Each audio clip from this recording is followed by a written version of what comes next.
হলো না, বাকি কাজটা আমাদেরকে করতে হবে।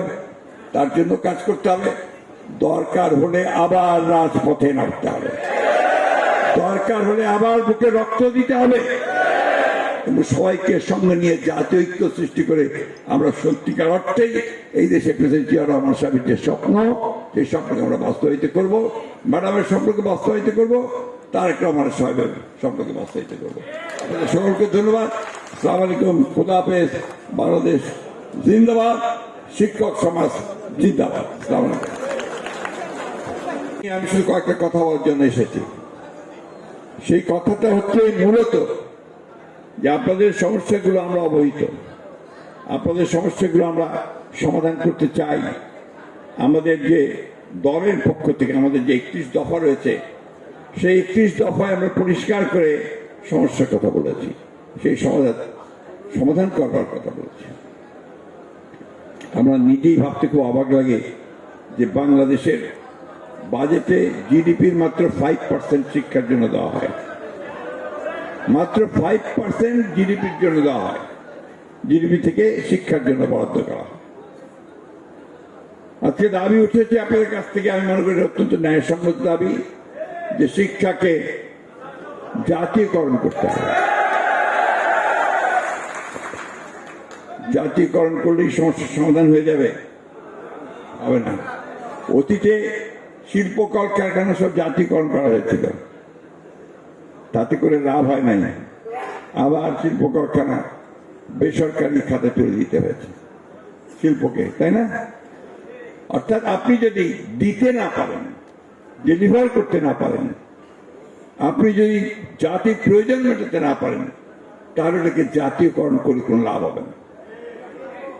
সবার আগে যেটা প্রয়োজন হবে, আপনারা সবাই শিক্ষিত মানুষ, এখানে আপনাদের নিজেদেরকে একটা উপলব্ধি আনতে হবে যে আমি যে পেশায় নিয়োজিত হয়েছি, সেই পেশাটি হচ্ছে শুধু আমার নয়, এটা আমার জাতি গঠনের পেশা, যেটা আমরা অনেকেই করি না। আমরা মনে করি এটা আরেকটা চাকরির মতো, কেরানির চাকরির মতো।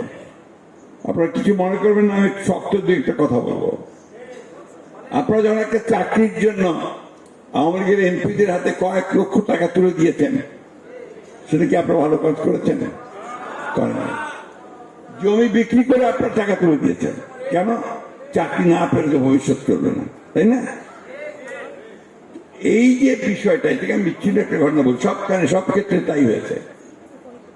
এইগুলোর বিরুদ্ধে দেখিয়ে দাঁড়াতে আমরা অনেক সময় নিয়েছি। আজকে পরিবর্তন এসছে, ছেলেরা প্রাণ দিয়েছে, মানুষ প্রাণ দিয়েছে, যে পরিবর্তন এনেছে, এখন আপনারা সবাই দলে দলে বেরিয়ে আসছেন, আমরা বেরিয়ে আসছি যে আমার এই দাবি মানতে হবে, আমার এই দাবি মানতে হবে, ওই দাবি মানতে হবে, তাই না? ঠিক কিনা? ভুল বলছি নাকি? দাঁড়ান প্লিজ, প্লিজ। ওটা সবাইকে বাধ্য করা হয়, মধ্যেই রুখে দাঁড়াতে হয়। ওই ছাত্রদেরকেও বাধ্য করা হয়েছিল চুপ করে থাকতে, আমাদেরকে বারবার জেলে পাঠানো হয়েছে, পাঠানো হয়নি, আমরা কিন্তু রুখে দাঁড়িয়েছি।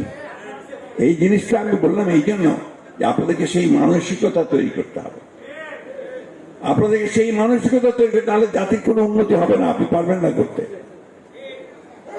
এই পিস ফিল করে সমাবেশ করলেন, বিরাট বিরাট সমাবেশ, সেদিন ভূঁইয়া সাহেবের নেতৃত্ব প্রতিষ্ঠিত হলো যে আপনার বিরাট আপনার সমাবেশ করে দিয়েছিলেন ভূঁইয়া সাহেব, তাতে কি সমস্যার সমাধান হবে? হবে না। আপনারা জাতীয়করণ করলেন, সবাই সরকারি চাকরি বাকরি পেতে থাকলেন, আপনারা কেউ হেডমাস্টারের চাকরি, কেউ আপনার চাকরি পেয়ে থাকলেন, তাতে কিন্তু সমস্যার সমাধান হবে না। দুর্ভাগ্য আমাদের ছেলেরা এখন যেভাবে লেখাপড়া শিখে পাশ করে, এসএসসি পাশ করে, এইচএসসি পাশ করে, গ্র্যাজুয়েশন পায়, একটা শুদ্ধ ভালো বাংলা লিখতে পারে না।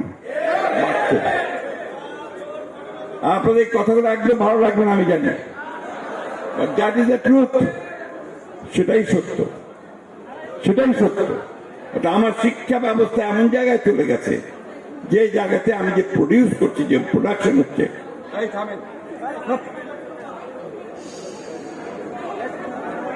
সেই শিক্ষা ব্যবস্থায় আমি কোনো মতেই আমার জাতির প্রয়োজন, উন্নয়নের প্রয়োজন, উপরে ওঠার জন্য প্রয়োজন যে শক্তিটা দরকার, হিউম্যান রিসোর্স দরকার, সেই রিসোর্স আমি তৈরি করতে পারছি না।